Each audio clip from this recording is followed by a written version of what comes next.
Salut tout le monde, aujourd'hui je viens vous présenter mes favoris du mois de mars. Ah, Si toi aussi tu as des voisins du dessus qui marchent avec des échasses sur l'escalier en métal de leur duplex, envoie ARG au 8 200 200. Alors dans l'optique de ne pas inventer des favoris, je vais être honnête avec vous et vous présenter assez peu de produits ce mois-ci, puisque oui j'ai découvert assez peu de nouvelles choses et donc j'ai assez peu de nouveaux trucs dont je pourrais vous parler. Évidemment mes favoris des mois précédents restent toujours des favoris. Commençons donc avec le seul et unique produit de soin que je vais vous présenter ce mois-ci, mais alors pour le coup ça vaut vraiment le coup que je vous le présente. C'est donc une crème de chez Kiehl's que j'utilise depuis environ 6 semaines, ça fait à peu près 6 semaines que je l'utilise. Et ce qui s'est passé, c'est que si vous vous souvenez, que vous me suivez depuis un moment, vous savez peut-être que ma peau avait un peu des petits soucis, des problèmes de sensibilité, de réaction un peu chelou, etc. Et puis aussi elle tiraillait, elle était pas confortable. Et moi j'ai fait l'erreur de penser qu'elle était sèche à cause du froid, alors qu'en fait elle était... je pense qu'elle a fait à un moment une mauvaise réaction à un truc, à un produit ou un truc comme ça. Et après en fait elle était extrêmement déshydratée. Et du coup je me suis renseignée pour trouver une crème qui soit vraiment adaptée à ma peau, c'est-à-dire donner de l'hydratation mais pas trop la blinder de gras, puisque en fait ma peau n'est pas vraiment sèche, donc si je la blinde trop je fais des boutons, donc c'est pas la peine. Par contre hydratation oui, et ça mes amis c'est tellement génial. Depuis 6 semaines je l'utilise donc matin et soir et ma peau va vachement mieux quoi. Elle est en santé quoi, en pleine santé. J'ai envie de dire, j'ai encore des petits boutons et tout de temps en temps, mais de manière générale ça va, elle est confortable, elle est bien comme ça. C'est un produit qui a aussi l'avantage de ne pas être du tout gras, collant, etc. C'est super agréable, ça permet le maquillage parfaitement. Ça ne sent rien, il n'y a pas de parfum, etc. Comme ça on a l'impression que c'est tout petit, mais en fait il y a 75 ml.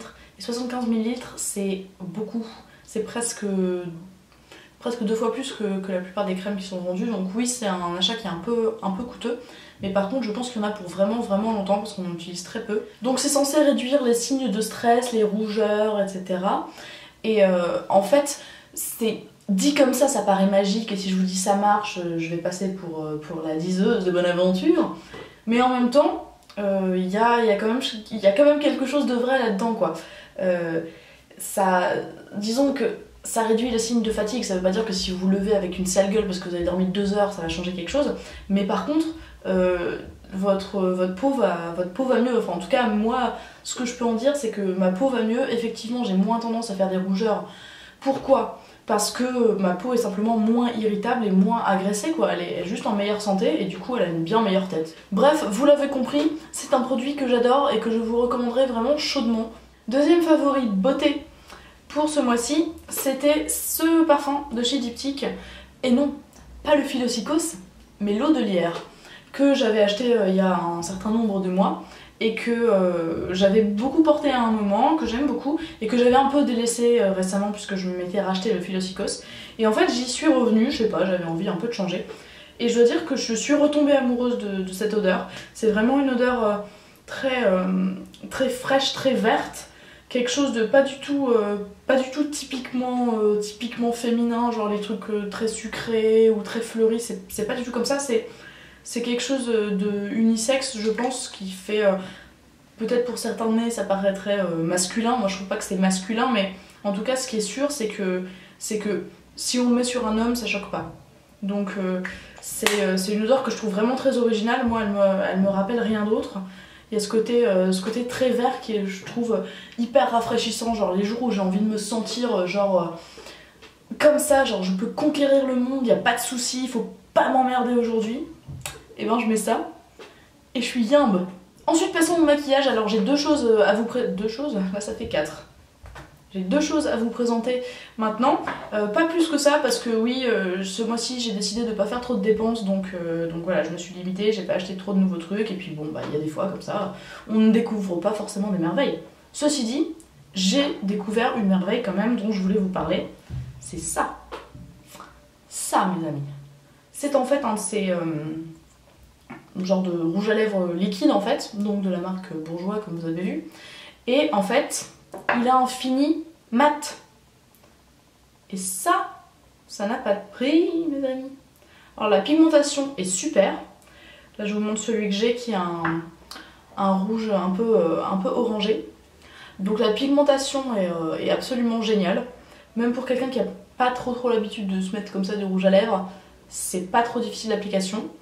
Et puis ça donne un fini mat, un peu même presque poudré, super joli. Enfin vraiment moi je trouve ça, j'aime beaucoup. Si vous voulez le voir porter, je vous mettrai un lien vers une vidéo que j'ai faite sur une autre chaîne. Oui, parce que j'ai une autre chaîne et ça je vous en parlerai plus tard à la fin de cette vidéo. Mais je vous mettrai donc le lien en barre d'infos ou quelque part dans l'écran. Donc j'étais en train de vous dire, ce truc, ça a aussi une tenue. Je ne sais pas pourquoi je parle comme un robot, mais la tenue est absolument incroyable. C'est-à-dire que, c'était quand? C'était... je sais plus, un jour où j'ai bossé toute la journée, je suis arrivée le matin genre à 8h au taf, et je suis partie le soir peut-être à 19h. Je ne l'ai pas réappliqué de la journée. Il a tenu. Alors au niveau du milieu de la bouche, parce que j'avais un peu bu, un peu mangé, forcément il s'était un petit peu estompé. Mais sinon, il était là. Et après, pour l'enlever le soir, allez-y avec votre démaquillant quoi. Donc si vous cherchez un truc super longue tenue, ça c'est pour vous. Fini mat en plus, c'est super joli, ils ont des couleurs super vives. Celle-ci, je la trouve vraiment top comme couleur. Et puis, bon, je vais pas vous mentir, ça dessèche un peu les lèvres. C'est sûr. Comme tous les produits de ce genre, en fait, j'ai l'impression qu'on peut pas vraiment y couper quand même. Mais pour moi, qui ai tout le temps les lèvres sèches de toute façon, je dois dire que je ne vois pas une différence énorme. Et donc, je trouve que ça vaut le coup, quoi. Petit inconvénient quand même, un autre inconvénient, c'est que l'odeur est, je trouve, assez dégueulasse. Genre, ça sent le plastique. C'est vraiment... On n'a pas l'impression de se mettre un truc bio sur les lèvres, hein. Ça je vous le dis direct. D'ailleurs ça ne l'est pas, hein. Mais voilà, j'ai eu vraiment un coup de cœur pour ce truc. Et c'est rare que j'ai des coups de cœur pour des produits de lèvres, mes amis. Le prochain favori vous est fourni par la fille qui arrive 30 ans après tout le monde. C'est ce pinceau de chez Sephora. Le numéro 45 qui sert normalement à mettre de la poudre minérale, que moi je ne fais pas. Mais en fait... ce pinceau, il est génial pour appliquer du fond de teint en liquide et pour appliquer du blush crème. Je le trouve super. Et en fait, avant j'utilisais le Buffing Brush de Real Techniques, qui est aussi un grand favori de tout le monde. Et en fait, celui-ci, je trouve que c'est le même genre mais en mieux. En plus doux, en plus fourni et un peu moins flexible, donc plus facile à manier, je trouve. Bref, ce pinceau j'ai mis très longtemps à l'acheter parce que je me disais qu'il me servirait à rien, et en fait n'importe quoi. Il me sert énormément, donc je suis très contente de l'avoir acheté, et si vous n'avez pas en votre possession, je vous le conseille tout à fait. Voilà pour les favoris beauté. Maintenant je vais vous présenter quelques favoris mode. Alors attention, c'est pas des favoris mode parce que moi la mode j'y connais rien, mais c'est juste des favoris qui se présentent sous forme de vêtements ou de choses comme ça. Donc, le premier, vous le connaissez certainement, vu que j'ai pas pu m'empêcher de le mettre tout le temps et que donc j'ai remarqué récemment qu'il était dans toutes mes vidéos, genre sur une durée un peu abusive, donc ne vous en faites pas. Je l'ai quand même lavé entre temps, mais il se trouve que je l'ai tellement porté que voilà, vous l'avez beaucoup vu. C'est cet énorme gilet de chez American Apparel. Que en fait j'avais vu sur une prof de yoga. Et je m'étais dit, oh il est trop cool son truc, elle a trop la classe et tout. Je parle en dehors du cadre. Et puis j'étais passée à autre chose. Et puis en passant chez American Apparel, et ben j'ai vu ça, je me suis dit, mais c'est le gilet de la prof de yoga. Et donc je l'ai acheté. Genre, je sais pas, genre comme j'ai voulu l'imiter comme une groupie. Je ne sais pas pourquoi. Et en fait ce truc, mais c'est tellement confortable, c'est tellement cool et tout, enfin je sais pas, je l'adore, voilà. Je l'adore, je le suradore. Et puis deuxième favori mode, attention, ce sont des chaussures. Et vous allez voir que ce ne sont pas des chaussures originales, mais vous n'imaginez même pas la joie qu'il y a dans mon cœur depuis que j'ai ces chaussures. Des Converse rouges. Oui, complètement banal. C'est pas moi qui ai inventé les Converse rouges, hein. Mais en fait, ces chaussures-là, il y a une histoire derrière quoi. J'avais envie d'en avoir depuis... depuis 10 ans quoi. Depuis que j'étais ado et que j'étais fan de Nirvana et que Kurt Cobain il avait ces chaussures là. Alors bon, il était mort, hein, je suis pas si vieille que ça, mais voilà, j'ai eu une phase de Nirvana et je voulais avoir ces chaussures. Et en fait, au moment où je les voulais, c'était pas moi qui m'achetais mes chaussures, c'était mes parents, vu que j'étais ado, et puis j'avais pas pu vraiment le justifier, quoi, ça coûtait de l'argent, etc. Après, j'ai grandi, j'avais toujours cette idée dans la tête un peu, mais mon style avait plus ou moins changé, donc ce genre de chaussures, je les aurais pas trop mis avec les fringues que je portais, donc à chaque fois, je passais devant, je me disais qu'est-ce que je fais, je les achète pas, et je les achetais jamais parce que je me disais toujours oh non, mais finalement, c'est un rêve, mais tu les mettras jamais et tout. Et récemment, bac chaussures. En fait, j'étais dans un magasin de chaussures avec mon père et mes frères, et en fait, mon père voulait acheter une paire de chaussures à mon frère. Et puis bah j'ai vu ces chaussures là qui me faisaient comme ça. Coucou, tu te souviens de nous? Tu te souviens de nous? Et je les ai essayées juste pour me faire plaisir et j'avais trop envie de les acheter et en fait mon père me les a offertes donc c'était super gentil. Et je suis trop contente, maintenant je les mets tout le temps et je suis encore plus contente parce que là ces derniers jours il commence à faire un petit peu plus beau et donc j'ai pas super froid aux pieds en mettant ça. Et donc je suis trop bien, je vais peut-être les enlever de mes mains maintenant. Voilà. Converse rouge, méga favori de ce mois-ci et vous allez voir méga favori de très longtemps je pense. Et passons donc à la troisième partie de cette vidéo de favoris qui est une partie plus sur des trucs culturels que j'ai aimé ce mois-ci. Ce mois-ci je pense que je vais rajouter juste un favori, là je vais le caser vite fait. Ce sont les guillemets avec les doigts, puisqu'apparemment je l'ai fait 250 000 fois dans cette vidéo. Dans cette troisième partie, j'ai donc 3 choses dont je voudrais vous parler. Et la première de ces choses, une fois n'est pas coutume, eh bien, c'est une pièce de théâtre qui passe en ce moment à Paris. Si vous êtes parisien, parisienne, je vous invite à aller la voir. C'est donc une pièce qui passe au théâtre de l'Atelier, que je suis allée voir avec Esther récemment. Elle s'appelle Femmes non rééducables et elle a été écrite par un certain Stefano Massini.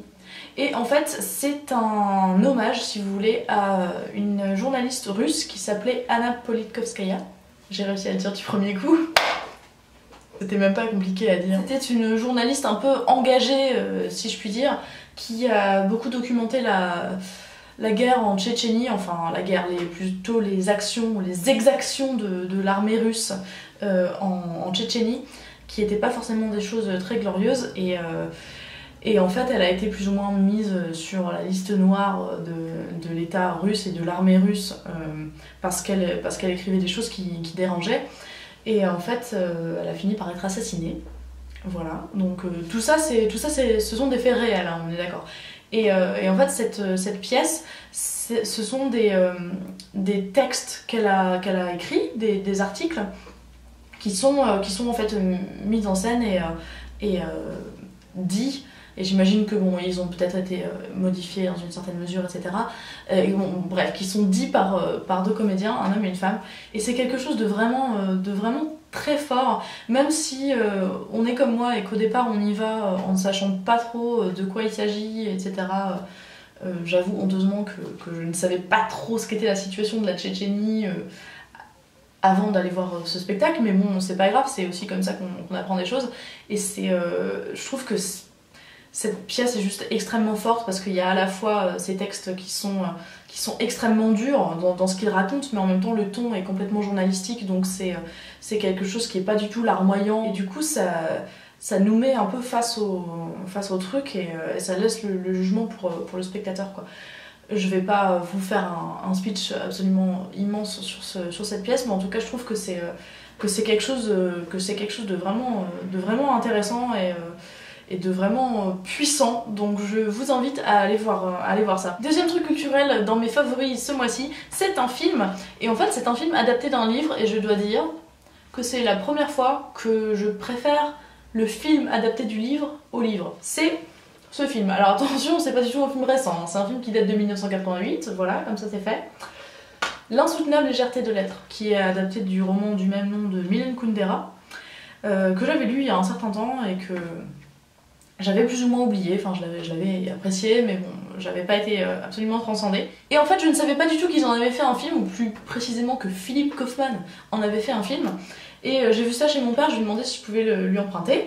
Et en fait, j'ai adoré ce film, et je pense que ce qui s'est passé, c'est que j'ai pas, je sais pas, je devais pas avoir la sensibilité nécessaire pour bien rentrer dans le livre au moment où je l'ai lu, en tout cas, c'était quand même il y a quelques années. Et du coup, ça me touchait pas vraiment, enfin les événements qui se passent dans le livre me touchaient pas. Alors que là, dans le film, ça m'a vraiment, enfin, j'ai vraiment été un peu transportée. Alors de quoi s'agit-il? Peut-être avez-vous envie de savoir, n'est-ce pas?